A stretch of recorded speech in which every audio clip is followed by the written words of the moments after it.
My United States history story is not one of triumph. It is not one that we should be proud of. It's actually a story about some great abuses that our country put upon the Native American population.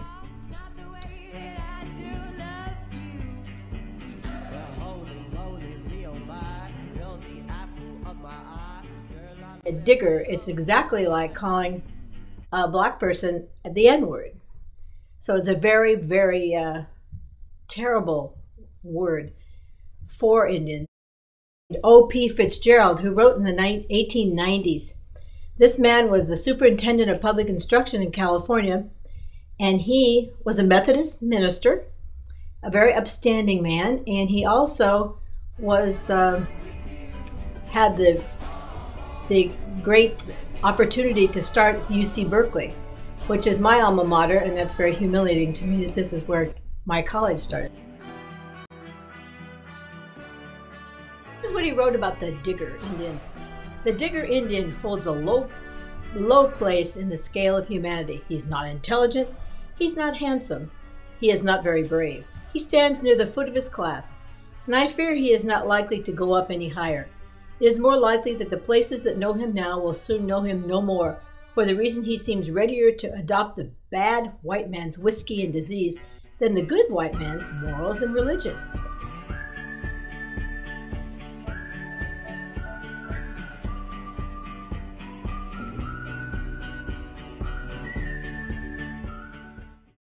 The mining of gold polluted the rivers, which killed the fish that the Indians depended on, and the deer split. They didn't want any part of it. And of course they brought, as white men tended to do, they brought smallpox and measles. So between having a situation where there was starvation with the Indians because all their hunting was disrupted, and of course many died of smallpox, many died of measles.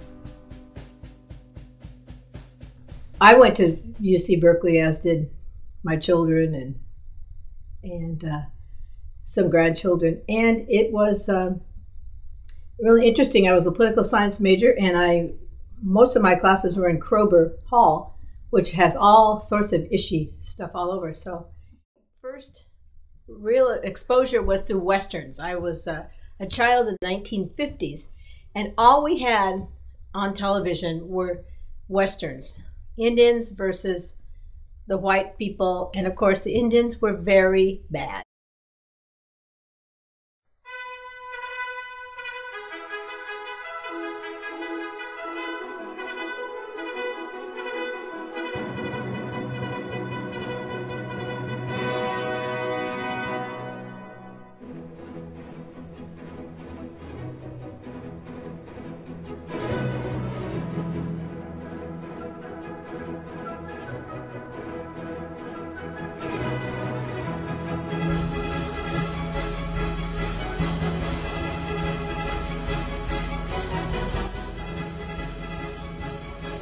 Very negative, very, very negative.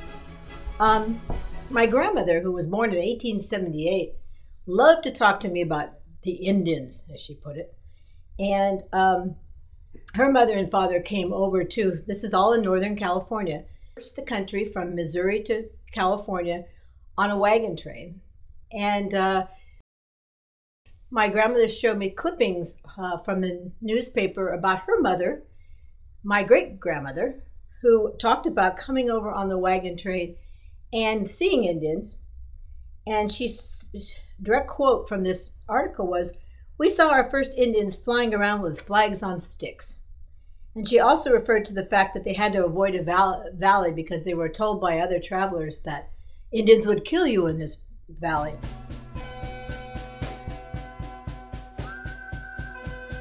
To this environment of prejudice comes a man named Ishi.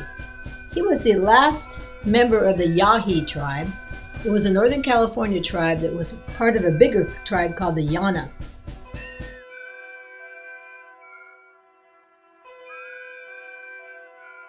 Ishi, as a boy, saw about 40 of his tribe. He witnessed 40 of his tribes being killed. Not too far from Orville. Cattlemen really get annoyed, evidently got very annoyed when the Ishi's people would be on their property, so they would kill them. And the government actually issued, they would give you a reward for an Indian scalp and even a bigger reward for an Indian head. So there was just, people were just felt very free to kill an Indian, shoot a baby, kill families. It just wasn't something that you even blinked an eye with. It was a nice little bit of money that you got for doing this. So Ishi saw all this. He saw sickness killing almost all the rest. There was a report before 1911 when Ishi came to Oroville. There was a report that somebody had seen 3 Indians, which turned out to be Ishi, his mother, and his sister. In 1908, 3 years before Ishi was found, some surveyors came and saw this mother and daughter and Ishi. And the mother, Ishi, hid in the bushes, but the mother and sister were too sick with God knows what. But anyway, he was the last member, and he wandered into a town called Oroville. Place, I'm a 3rd generation Orvillian, so I've heard this story all my life. But he wandered in 1911. He came into Oroville, and he was so sick and so starving that he just went into the town, and he was immediately arrested, which made no sense. But they kind of claimed that he got arrested because people were kind of throwing rocks at him. And they kind of paraded Ishi in front of the townspeople. And my grandmother went to see him and met him. She claimed she met him. And she said he was just like any other Digger Indian. That's proud. And so she was not terribly impressed with him, but was interested in the story. And she told me a lot about it. When the word got out that they had found the last remaining Stone Age savage, there was a man called Alfred Kroeber of UC Berkeley. He was an anthropologist, and he was just absolutely thrilled that this happened. And he talked them into letting him take Ishi with him to UC Berkeley, actually to UC Berkeley campus in San Francisco.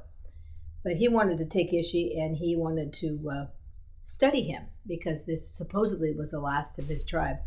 I think the thing to remember about Ishi is what the people that got to know him, they said he had a very enlightened, peaceful spirit after all he'd been through.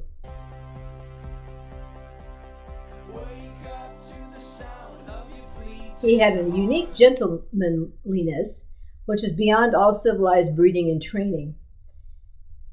He kind of accepted the true nature of things better than the civilized people do even today.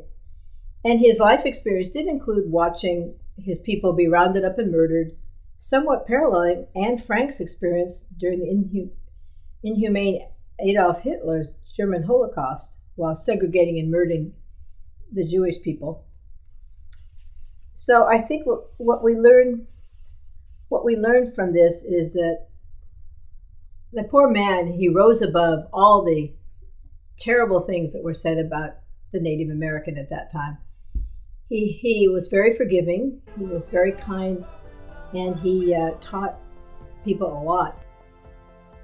And I'll be feeling fine. I made it to the coastline.